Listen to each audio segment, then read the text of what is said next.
Irmãos, a graça e a paz de Cristo. Eu confesso que eu estou muito feliz em estar compartilhando com vocês aqui um pouco da palavra de Deus, a fim de da gente se preparar para o culto no lar que a gente faz com a nossa família. Esse meu programa não tem imagem de câmera, então vocês vão ouvir apenas a minha voz, tá certo? O tema da nossa reflexão vai ser Vestindo a armadura de Deus, baseado em Efésios 6, do 10 ao 18.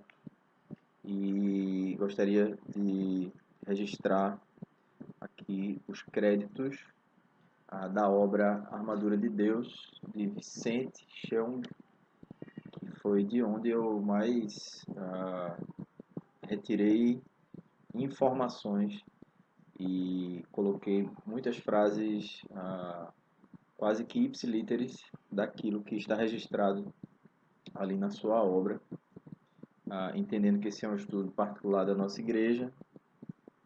Eu me dei a liberdade de fazer dessa maneira e acredito que esse conteúdo vai ser muito edificante para nós. Bom, o texto diz assim: Quanto ao mais, sede fortalecidos no Senhor e na força do seu poder, revestivos de toda a armadura de Deus, para poderes ficar firmes contra as ciladas do diabo. Porque a nossa luta não é contra o sangue e a carne, e sim contra os principados e potestades, contra os dominadores deste mundo tenebroso, contra as forças espirituais do mal nas regiões celestes. Portanto, tomai toda a armadura de Deus para que possais resistir no dia mau e, depois de terdes vencido tudo, permanecer inabaláveis. Estais, pois, firmes, cingindo-vos com a verdade e vestindo-vos da couraça da justiça. Calçai os pés com a preparação do evangelho da paz, embraçando sempre o escudo da fé, com o qual podereis apagar todos os dardos inflamados do maligno. Tomai também o capacete da salvação e a espada do Espírito, que é a palavra de Deus, com toda oração e súplica, orando em todo tempo no Espírito, e para isto vigiando, com toda perseverança e súplica, por todos os santos. Efésios 6, do 10 ao 18. Bom, o apóstolo Paulo, depois de doutrinar a sua igreja em Éfeso, ou a igreja de Éfeso, como vimos durante essas últimas pregações ou os últimos estudos que nós fizemos com nossas famílias, nós vimos tanto verdades teológicas profundas, como vimos também um chamado prático para a família cristã viver. Então, depois de toda essa capacitação que o apóstolo Paulo dá, ele diz que nós, como famílias, nós devemos, a fim de praticar, a fim de conseguir viver essas coisas, nós devemos nos fortalecer no Senhor e na força do poder dele. Então, isso é um ponto maravilhoso, porque nos remete à graça de Deus. Essa graça que já foi derramada em nossas vidas, mas muitas vezes nós insistimos em buscar forças no nosso próprio braço, quando nós já temos a graça de Deus derramada em nós. Então, se queremos viver tudo isso que nos foi ensinado, e até os outros textos que não fizeram parte da nossa série, mas que estão ali dentro da carta de Efésios, e se a gente quer viver as escrituras sagradas como um todo, nós temos a graça de Deus derramada sobre as nossas vidas. Esse é o aspecto que nós devemos enfatizar na nossa reflexão com a nossa família. Nós realmente temos a graça de Deus sobre nós. O apóstolo Paulo, ele também fala sobre embates espirituais, que depois de conhecermos todo esse conteúdo, conhecermos toda essa teologia maravilhosa e as implicações práticas de todo esse ensino, nós precisamos entender que nós não praticaremos tudo isso assim de forma altamente fácil e suave. Nós muitas vezes perceberemos que estamos numa guerra, mas que essa guerra não é contra pessoas. Nós confundimos muito e começamos a lutar contra seres humanos, seja no seu trabalho, seja até dentro da sua própria casa. Você muitas vezes confunde as coisas. Eu muitas vezes confundo as coisas e termino lutando contra pessoas. Paulo mostra que a nossa guerra é uma guerra espiritual. Ele diz para nos revestirmos da armadura de Deus, porque nós precisamos ficar firmes contra as ciladas do diabo. Porque a nossa luta não é contra o sangue e a carne, e sim contra os principados e potestades, contra os dominadores deste mundo tenebroso, contra as forças espirituais do mal nas regiões celestes. A gente deve, entendendo isso, ficar muito ligado, porque na nossa caminhada com Cristo, nós temos alguém que quer que essa caminhada seja interrompida. Existe alguém que quer nos parar, e é exatamente o reino de trevas, que usa de mentiras. Perceba, a palavra que é colocada na nossa mente, as sentenças maliciosas que são colocadas pelo reino de trevas na nossa mente. E aqui, quando eu falo do reino de trevas, eu não estou descartando a nossa natureza pecaminosa, né?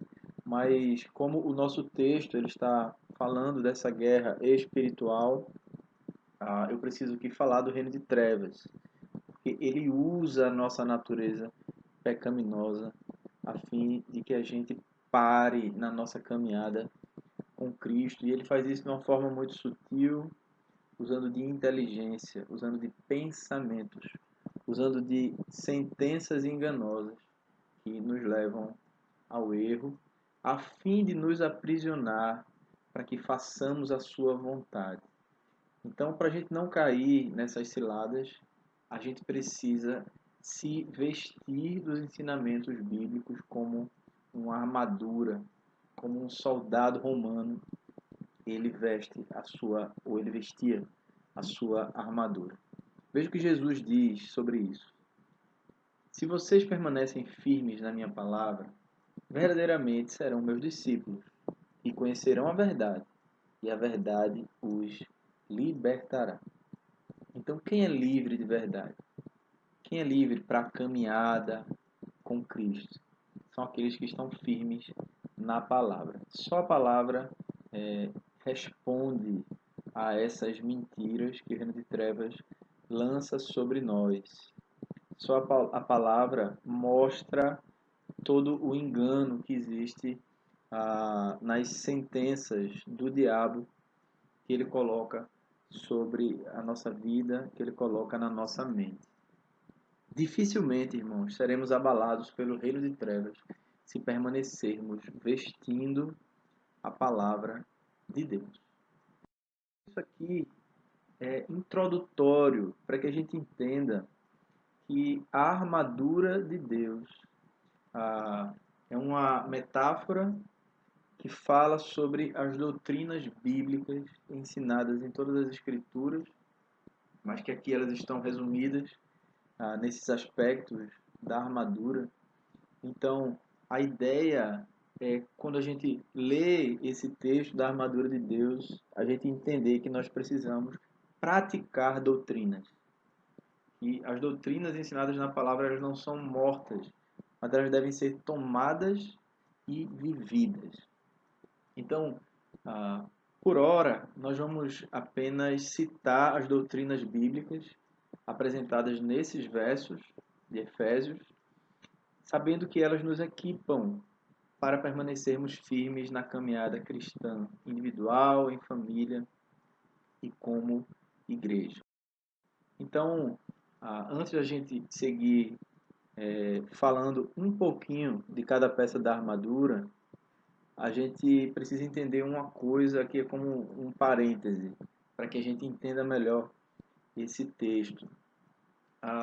As verdades contidas na metáfora da armadura, elas já foram eficazmente usadas por Cristo, conforme Isaías 11:5, 52:7, 59:17. Você pode depois dar uma olhada aí nesses textos e você vai ver que o próprio Deus, ele já usou as peças dessa armadura para libertar o seu povo da Babilônia, mas também para libertar o seu povo em toda a história da condenação do pecado. O primeiro guerreiro poderoso a usar essa armadura perfeitamente foi o próprio Jesus, e ele usou de forma vitoriosa. O ponto aqui é exatamente esse. Jesus já vestiu essa armadura e já venceu. Esta guerra por nós, e já venceu esta guerra por nós. Resta-nos batalhas contra um exército falido, porém cruel, até que o poderoso guerreiro volte para punir seus inimigos e recompensar os seus filhos, seus soldados espirituais, que em Cristo venceram o maligno, usando exatamente a armadura de Deus. Perdão, passei aqui os slides.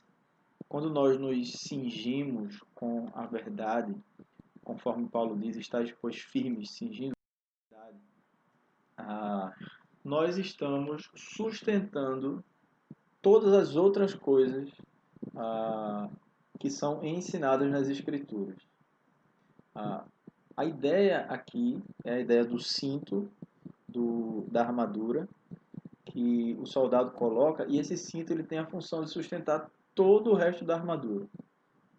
Então, a doutrina da verdade, entendermos que a verdade ela está em Deus e em tudo aquilo que Deus diz, isso sustenta todos os outros pontos da nossa caminhada cristã. Todas as doutrinas que vêm a seguir, que vamos falar aqui, elas são sustentadas porque elas são verdadeiras. Todo o nosso estilo de vida, toda a nossa função como pai, aí, como mãe, filho, tudo aquilo que a gente deve ser, tudo isso só encontra razão de ser porque está baseada na verdade revelada por Deus. Então, primeiro a gente tem que crer na verdade. E a verdade é o próprio Deus. Sem a verdade revelada a nós por Deus na Escritura, não haveria certeza da veracidade dos outros itens da armadura. Então, justiça, paz, fé, salvação, nada disso estaria seguro. Mas nós sabemos que essas coisas são de fato reais, porque elas são verdadeiras. Sem a verdade revelada por Deus, a espada do Espírito, que é a palavra de Deus, não existiria. Então, a palavra de Deus é a revelação da verdade. Como um cristão, a nossa prioridade deve ser adquirir conhecimento da verdade. Então, aqui está aqui a nossa tarefa. Se é a verdade que firma todas as outras coisas, vendo que Deus é a verdade, nós precisamos então conhecer cada vez mais a verdade. Precisamos nos aprofundar na verdade. E que bom, irmãos, porque nós temos a verdade revelada nas Escrituras Sagradas. A gente deve, dessa maneira, buscar estudos bíblicos e o discipulado cristão para construir o fundamento da nossa vida espiritual através da verdade revelada de Deus. Queridos, nós já estamos aqui com 15 minutos, certo? Pretendo seguir agora um pouco mais rápido para não tomar tanto assim o seu tempo. Nós conhecemos o cinto da verdade, mas nós precisamos também nos vestir da couraça da justiça. Como é bom na caminhada cristã a gente saber que Cristo foi justo por nós e nos ensina a sua justiça. Perdão. Cristo foi justo por nós e nos ensina a sua justiça. A ordem de Paulo é: vestindo-vos da couraça da justiça. Se queremos viver de forma obediente à palavra de Deus, de forma prazerosa, nós precisamos entender que nós somos pecadores e em muitos momentos nós vamos perceber que não conseguimos atingir o padrão exigido por Deus. E quando nós não conseguimos atingir o padrão exigido por Deus, nós precisamos olhar para a obra da cruz e entender que se a gente tivesse conseguido atingir os padrões de Deus, Jesus não precisava ter vindo. E ele veio exatamente porque nós não conseguimos. Então, esse entendimento nos dá a base pela qual podemos resistir tudo o que procura minar nossa confiança em nos aproximarmos de Deus, em adoração e oração. Então, lembra o reino de trevas? E às vezes até o nosso próprio coração, ele quer dizer assim: olha, não busca Deus mais não. Você não merece. Você não tem direitos de entrar na presença de Deus, não é? Quando nós entendemos a justificação, irmãos, nós ficamos constrangidos de forma boa, porque nós entendemos o tamanho da obra da cruz, a extensão dessa obra, como o nosso coração fica envergonhado do nosso pecado e ao mesmo tempo grato, porque Jesus foi justo em nosso lugar. 1 João 2,1 diz que se alguém pecar, temos um intercessor junto ao Pai, Jesus Cristo, o justo. Ele é fiel e justo para perdoar os nossos pecados e nos purificar de toda injustiça. Nós precisamos também, irmãos, entender que o nosso caminhar,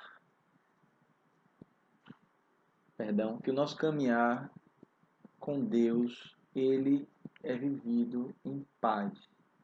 Que nós, em meio a esse discipulado que nós vivemos, nós não vivemos amedrontados, que nós não vivemos em guerra com Deus, mas o próprio Evangelho fez a paz, fez a reconciliação de pecadores com Deus Santo. E o mediador de tudo isso é Cristo Jesus. Ele é a boa notícia que nos traz a paz. Paulo diz que devemos ter a prontidão que vem do Evangelho da paz, de forma que não devemos apenas conhecer o conteúdo do Evangelho, mas vivê-lo em todo o tempo. E devemos estar preparados para proclamar, articular e defendê-lo aos outros. Então, perceba, a caminhada, calçados com esse equipamento de guerra, porque o reino de trevas ele também vai se levantar para tentar colocar na nossa mente e no nosso coração de que nós não estamos em paz com Deus. A nossa atitude deve ser: não, toda a minha caminhada, em tudo aquilo que eu faço, não é apenas no ir evangelizar, mas em tudo aquilo que eu faço, eu preciso fazer entendendo que eu já estou em paz com Deus. É claro que também há aqui o aspecto da evangelização. Em toda a nossa caminhada, nós também temos que proclamar a paz que recebemos. Devemos oferecer essa paz às pessoas que ainda não conhecem ao Senhor. Então a pergunta é: Nós estamos calçados com este maravilhoso calçado? Será que os nossos passos como soldados do Senhor são para viver essa paz, proclamar aos nossos mais próximos essa paz, ou seja, as pessoas da nossa família, as pessoas da nossa igreja, e também proclamar às pessoas mais distantes essa paz? Será que essa tem sido a nossa caminhada durante os nossos dias? Isso fica para a nossa reflexão. Precisamos também embraçar o escudo da fé. O que seria isso? Embraçar o escudo da fé significa reafirmar no coração e nos lábios e com atitude o que Deus nos revelou em Sua palavra. O escudo da fé é o conteúdo da fé cristã. Usá-lo significa aprender e afirmar o conteúdo da Escritura. Aqueles que entendem e afirmam as doutrinas bíblicas são capazes de resistir e sobrepujar as falsas ideias que são lançadas no seu caminho. Veja mais uma vez, falsas ideias. Você percebe que essa guerra ela é travada na sua mente. Ela é travada por aquilo que você processa, por aquilo que você está refletindo. Então, a gente precisa estar muito ligado nisso. Quando o reino de trevas vem e quer confundir a sua cabeça, nós precisamos nos lembrar de toda a doutrina, de todo o conteúdo da fé que nós aprendemos. E quando nós já entendemos esses conteúdos, nós podemos usar para desfazer esses ataques, essas propostas, muitas vezes, que são colocadas pelo nosso coração e pelo reino de trevas. É necessário, de fato, a gente saber o que a gente crê, para a gente poder erguer como um escudo. Esse escudo aqui, no caso, é um escudo grande, não é aquele escudinho pequeno, mas é um escudo que protege o soldado inteiro dos dardos inflamados, das acusações, das propostas mentirosas do nosso próprio coração e do reino de trevas. A palavra usada aqui é a mesma palavra usada para porta. Então imagine um escudo como uma porta. E esse escudo ele apagava esses dados inflamados do maligno. Charles Hodge diz que já deveríamos ter estudado ou memorizado algumas porções da Escritura para termos algo para lembrar. Esse estudo é, antes de mais nada, como erguer o escudo.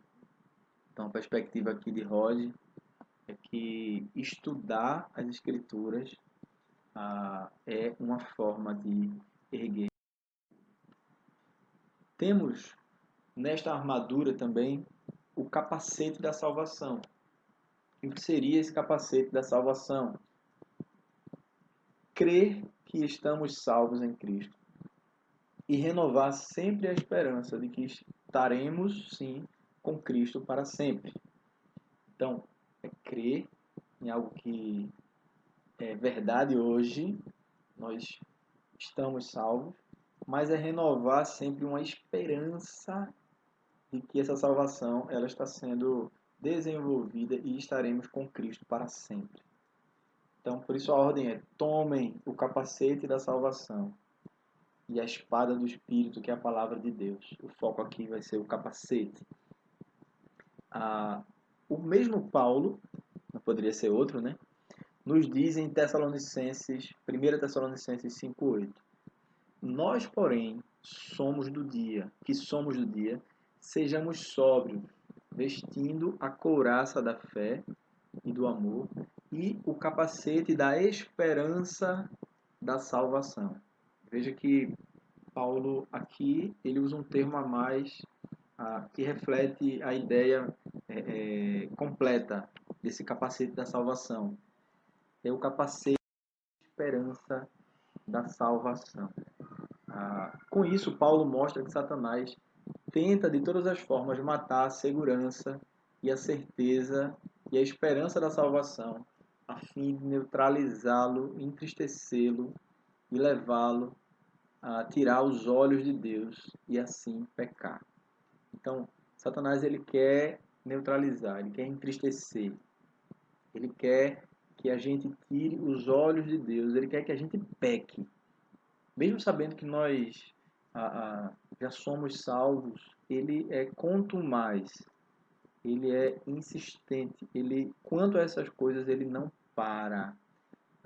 E nós, diante de tantos ataques do reino de trevas, nós devemos manter firmes a nossa esperança. A esperança da salvação é, dessa forma, a âncora para a alma do cristão. Então, a âncora é um termo que aponta para uma segurança, uma alma segura, não é uma alma instável. Nós não somos levados de um lado para o outro como uma folha levada pelo vento. Nossa alma ela está segura em uma esperança, e uma esperança de salvação. Então, Hebreus 6,19 diz: temos esta esperança como âncora da alma, firme e segura. Esperança, a esperança em Cristo.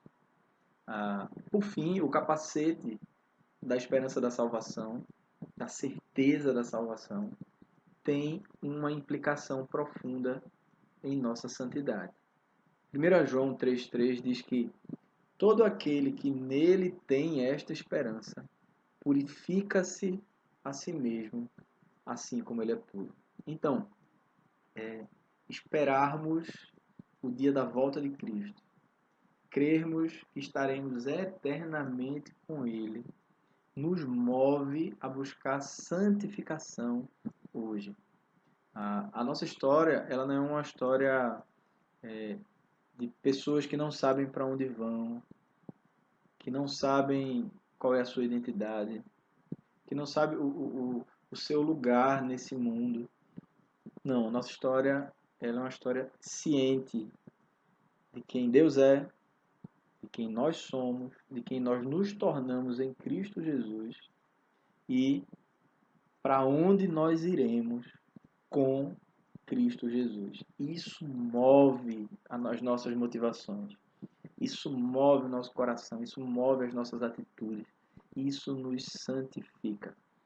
É por isso que Satanás não quer pessoas convictas da salvação que receberam e da salvação que desfrutarão em novos céus e nova terra.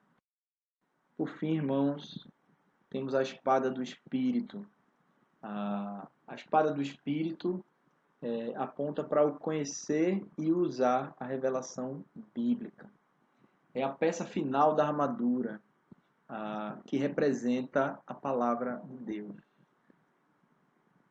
Efésios diz, no versículo 17: tomem o capacete da salvação e a espada do Espírito, que é a palavra de Deus.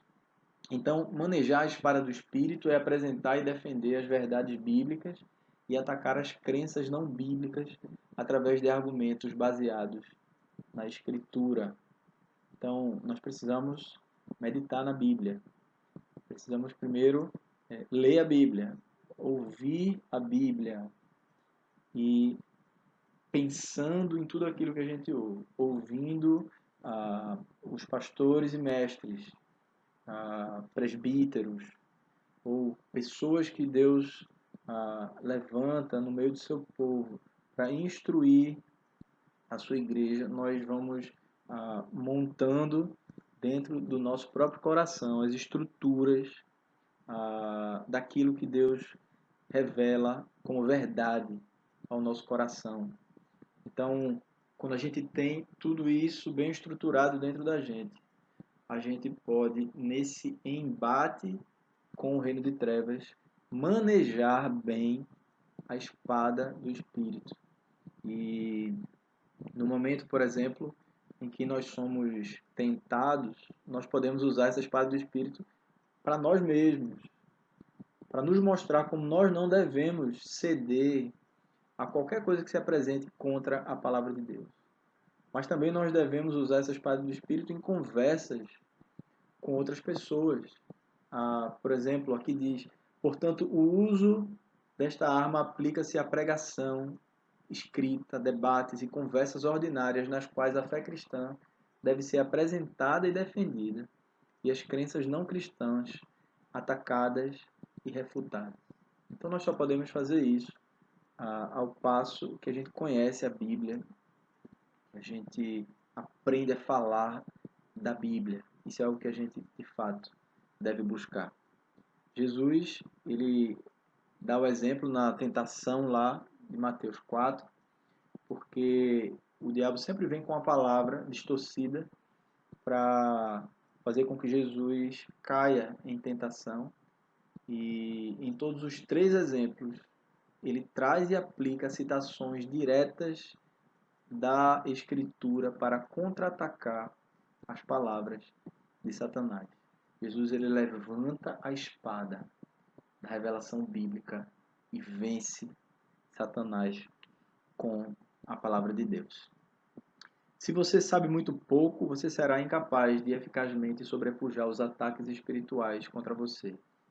O remédio não é esperar por algum despertamento místico do Espírito Santo. Antes, a única solução é um programa de intensa educação teológica aplicada para a vida. 2 Timóteo 2,15. Por fim, irmãos, nós precisamos entender, olhando aí agora para todas essas peças da armadura, que existe ainda uma atitude prática que nós devemos ter para que a gente se perceba agindo sempre em direção a tomar essas peças, a pegar essas doutrinas e tê-las perto da gente e fazer uso dessas doutrinas. A gente consegue fazer isso quando a gente tem uma vida de oração. Então, vestir a armadura é fazer uso prático dela, das doutrinas aprendidas, com todo o nosso ser, mente e coração. Somado a isso, existe uma forma eficaz que nos deixa dispostos a vestirmos os santos ensinos, a oração. O versículo 18 diz: com toda a oração e súplica, orando em todo o tempo no Espírito, e para isso vigiando com toda a perseverança e súplica por todos os santos. Então, em resumo, quando estamos em oração, quer seja sem cessar ou em momentos exclusivos para orar, percebemos o agir de Deus e a ação do inimigo, valorizamos as verdades celestiais que nos firmam e rejeitamos tudo que se levanta contra as coisas de Deus. Portanto, queridos, se nós achamos todo esse caminho proposto por Deus nas Escrituras, e aqui de forma mais específica, na carta aos Efésios, que nós meditamos durante estas semanas, nós achamos tudo isso algo muito complexo.